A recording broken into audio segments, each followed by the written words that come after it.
This might be an interesting video. I'm going to call this one, Will the Real Antichrist Please Stand Up? If you're Klaus Schwab, stand up. If you're President Zelensky, stand up. Zelensky, I should say. Maybe you're Joe Biden. Maybe you're Donald Trump. Whoever it is, please stand up. Stand up. Fact is, I don't know who the Antichrist is.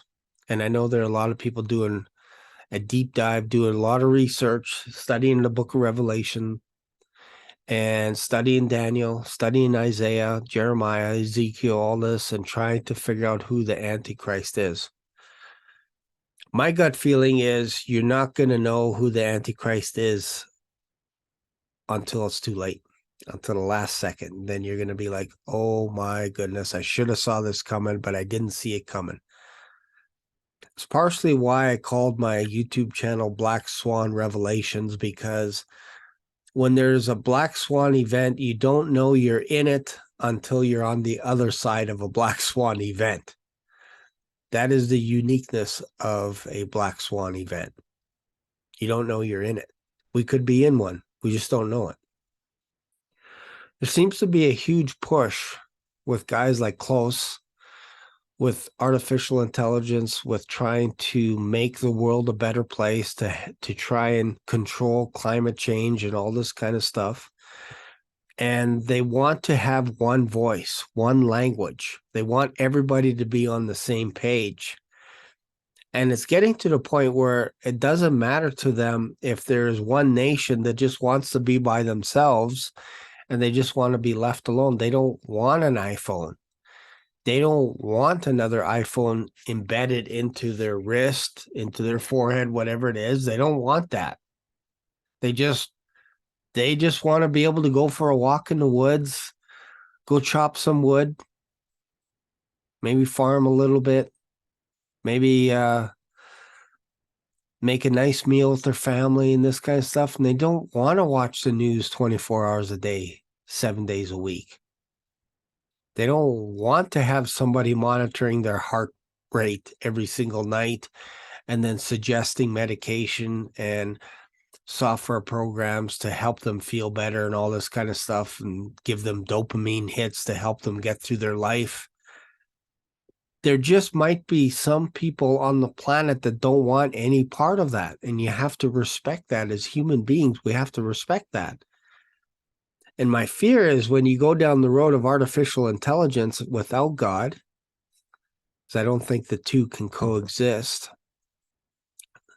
you're going to have a point where it's going to be like a tipping point where there will come a day where all of a sudden artificial intelligence will be ramped up so much that the human capital will not be worth anything at the end of the day. And unless you put that in your programming and say that no matter what, human beings matter. It doesn't matter. As soon as right from conception to the day that they die, they matter.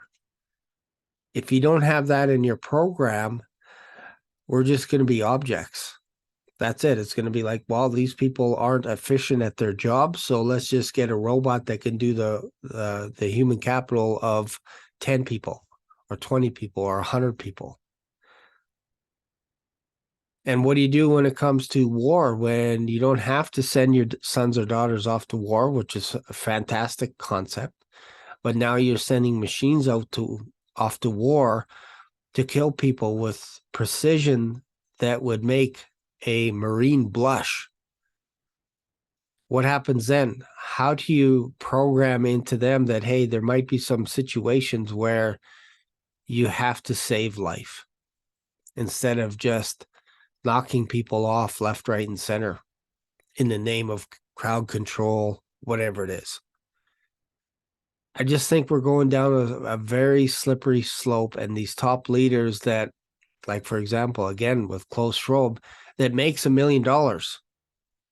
Now, if you believe he only makes $1 million a year, when he's probably valued at anywhere from $100 to $500 million, maybe more, maybe even $1 billion, and you honestly believe that he makes maybe $1 million a year, because that's what he said he makes. If you believe that, then I got some snow for you up north that I can sell you. There is two tiers at work right now. There are the people that have, like the 1% that have half of all the assets in the world. And the idea that you can make that equal all the way across the board is just insane. It's never going to happen. But my question is, why do you want to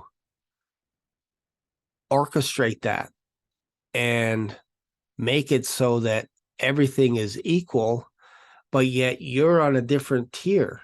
Like if you don't have mortgage payments, if you don't have car payments and all this kind of stuff, and you're trying to help the world and you're trying to come to someone that's like that has payments, mortgages, all this kind of stuff, and you're trying to tell them that, hey, if you just divvy up your salary and all this kind of stuff, the world will be a better place. Or you tell them that your job is going to be replaced by a machine because it just makes more sense for the betterment of everyone else. And meanwhile, these people are not on the same planet. It's just kind of weird. It's kind of a weird thing. I always wondered why they're obsessed with this, but yet they're not doing the same thing. They're coming at it from, they're almost like they're looking down at people as chess pieces. And you see that more and more. The more speeches you listen to, the more books you read, it's all the same thing. Is we're a bunch of proteins and all kinds of stuff, and we don't really matter at the end of the day. The universe is so massive, so big that humans don't really matter. There is no God.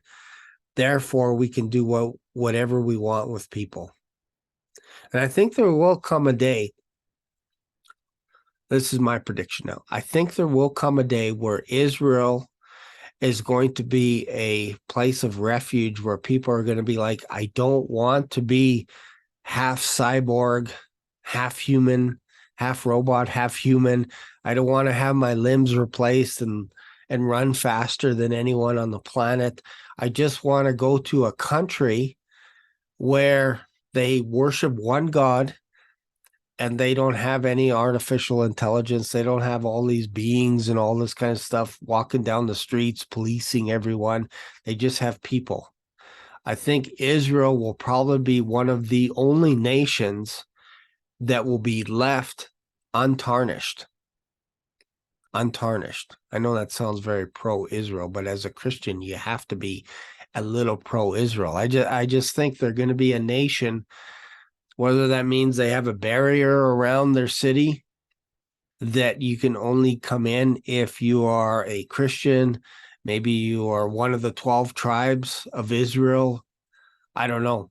But I think there's going to come a day where people are going to want to gravitate towards Israel because they're going to look around at their own country and they're going to see all these people with plastic surgery and they just look fake, and people are addicted to video games, pornography, whatever it is. They can't even get out of their house. They're afraid to go for walks, all this kind of stuff.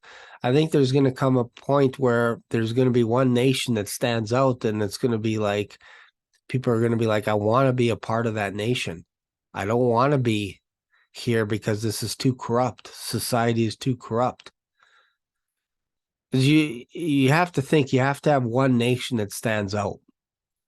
And to me, it seems logically that it would be Israel would be that nation where they would just govern. They would allow only certain type of people in there, people that don't have any of these implants, any of these chips or whatever. They're just human beings, and they can come on into their city. Maybe that's 1,000 years from now, 2,000 years, who knows? Anyways, I know I kind of ramble a little bit here, but what are your thoughts? What do you think about the Antichrist? Who do you think it is? Do you care? Does it matter to you? Do you think these guys are up to good? Like, are they trying to help us honestly? Or do you think there's a hidden agenda?